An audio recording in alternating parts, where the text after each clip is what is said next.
10ാം നൂറ്റാണ്ടിൽ ജീവിച്ചിരുന്ന വളരെ സന്തോഷവാനായ ഹൊട്ടേയി എന്ന ബുദ്ധമത സന്യാസിയാണ് പിന്നീട് ലോഫിംഗ് ബുദ്ധയായി അറിയപ്പെട്ടത്. ലോഫിംഗ് ബുദ്ധയുടെ കയ്യിലിരിക്കുന്ന ഓരോ ടൂളിനെയും അനുസരിച്ചിരിക്കും അതിൻ്റെ ഉപയോഗം. നിങ്ങൾ ആദ്യമായിട്ടാണ് ഈ ചാനൽ കാണുന്നതെങ്കിൽ പ്ലീസ് സബ്സ്ക്രൈബ് ആൻഡ് സപ്പോർട്ട്. ഈ ഓരോ ടൂളും നമുക്ക് 1 by 1 ആയി ഡിസ്കസ് ചെയ്യാം. ഫസ്റ്റ് വൺ, ട്രാവൽ ബുദ്ധ. ഇതുപോലെയായിരിക്കും ട്രാവൽ ബുദ്ധ. അതായത് കയ്യിൽ ഇങ്കോട്ടും മുതുകിൽ ട്രീ ഓഫ് ലൈഫും അടുത്ത കയ്യിൽ കോയിൻ സ്ട്രിങ്ങുമാണ് ഉണ്ടാവുക. ഈ സ്റ്റാച്യു ട്രാവൽ ലക്കിന് വേണ്ടിയാണ് പൊതുവെ യൂസ് ചെയ്യാറ്. അതായത് വിദേശത്ത് ജോലിക്കോ പഠിക്കാനോ ട്രൈ ചെയ്യുന്നവർക്ക് ഈ ടൂള് കൂടി വെച്ചാൽ ആ ലക്കിനെ പെട്ടെന്ന് അട്രാക്റ്റ് ചെയ്യാൻ പറ്റും. ഇത് നോർത്തിലും വെക്കാം, കുവാൻ നമ്പർ പ്രകാരം നിങ്ങളുടെ ലക്കി ഡയറക്ഷനിലും വെക്കാവുന്നതാണ്. ഇത് കുറേ കുട്ടികളുടെ കൂടെ ചിരിച്ചുകൊണ്ടിരിക്കുന്ന ബുദ്ധയാണ്. ഇതിൻ്റെ ഉപയോഗം പറയുകയാണെങ്കിൽ കുട്ടികൾ ഉണ്ടാകാൻ വേണ്ടി ചികിത്സ ചെയ്യുന്നവർക്ക് ഇത് ഉപയോഗിക്കാം. അതുപോലെ ആരും സംരക്ഷിക്കാനില്ലാതെ വാർദ്ധക്യത്തിലുള്ള ആളുകൾക്ക് അവരെ സംരക്ഷിക്കുന്ന ആളുകളുടെ അടുത്ത് എത്തിച്ചേരാൻ, അല്ലെങ്കിൽ സംരക്ഷിക്കാനുള്ള ആളുകൾ അവരുടെ അടുത്ത് എത്തിച്ചേരാൻ ഈ സ്റ്റാച്യു ഉപയോഗിക്കാം. ഇത് ഈസ്റ്റ് ഡയറക്ഷനിലാണ് വെക്കേണ്ടത്. നെക്സ്റ്റ്, ലോഫിംഗ് ബുദ്ധ വിത്ത് മണി ഫ്രോഗ്. ഈ ടൂളിൻ്റെ രൂപം പറയുകയാണെങ്കിൽ ഒരു കൂമ്പാരം കോയിൻസിൻ്റെ മുകളിൽ ഒരു മുക്കാലി തവള ഇരിക്കുന്നു. തവളയുടെ വായിലും കാണും ഒരു കോയിൻ. അതിൻ്റെ മുകളിലിരിക്കുന്ന ലോഫിംഗ് ബുദ്ധ. ലോഫിംഗ് ബുദ്ധയുടെ കയ്യിലും കഴുത്തിലും ജപമണിമാല ഉണ്ടാകും.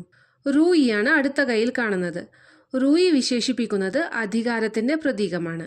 ഈ ടൂൾ മെയിൻലി യൂസ് ചെയ്യുന്നത് പ്രോസ്പെരിറ്റി ലക്കിനും വെൽത്ത് ലക്കിനും വേണ്ടിയാണ്. ഇത് നിങ്ങൾക്ക് നോർത്തിൽ കരിയർ ലക്കിനും ഉപയോഗിക്കാം, നോർത്ത് വെസ്റ്റിൽ മണി ലക്കിനും ഉപയോഗിക്കാം. അടുത്തത് ലോഫിംഗ് ബുദ്ധ വിത്ത് ഇങ്കോട്ട്.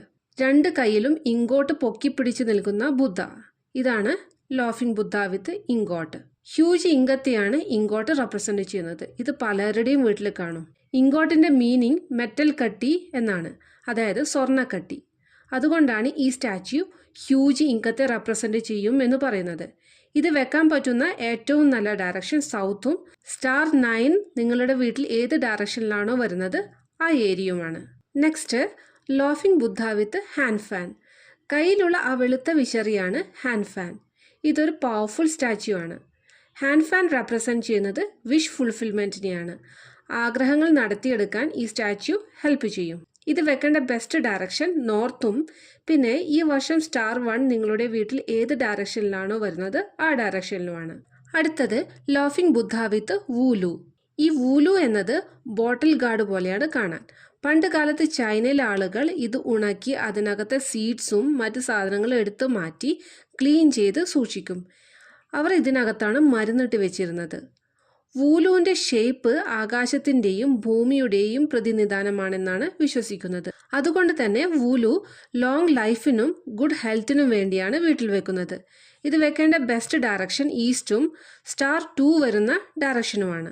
ഈ വൂലു സ്റ്റാർ 2 വരുന്ന ഡയറക്ഷനിൽ വെക്കണം എന്ന് പറയാൻ കാരണം സ്റ്റാർ 2 എന്നത് ഇല്ല സ്റ്റാർ ആയതുകൊണ്ടാണ്. നെക്സ്റ്റ്, ലോഫിംഗ് ബുദ്ധ വിത്ത് ബീഡ്സ്. കയ്യിൽ ജപമണിമാല പിടിച്ചിരിക്കുന്ന ബുദ്ധ. ഇത് പ്രധാനമായും ജീവിതത്തിൽ മനസമാധാനം ഉണ്ടാകാനും തർക്കങ്ങൾ ഒഴിവാക്കാനും പോസിറ്റീവായ ചിന്തകൾ ഉണ്ടാകാനും നോളജ് ഇംപ്രൂവ് ചെയ്യാനും ആണ് പൊതുവെ യൂസ് ചെയ്യാറ്. ഇത് വെക്കേണ്ട ബെസ്റ്റ് ഡയറക്ഷൻ ഈസ്റ്റും നോർത്ത് ഈസ്റ്റും സ്റ്റാർ 3 വരുന്ന ഡയറക്ഷനുമാണ്. ഈ വീഡിയോ നോളജബിളായി നിങ്ങൾക്ക് തോന്നിയെങ്കിൽ പ്ലീസ് സബ്സ്ക്രൈബ്. താങ്ക്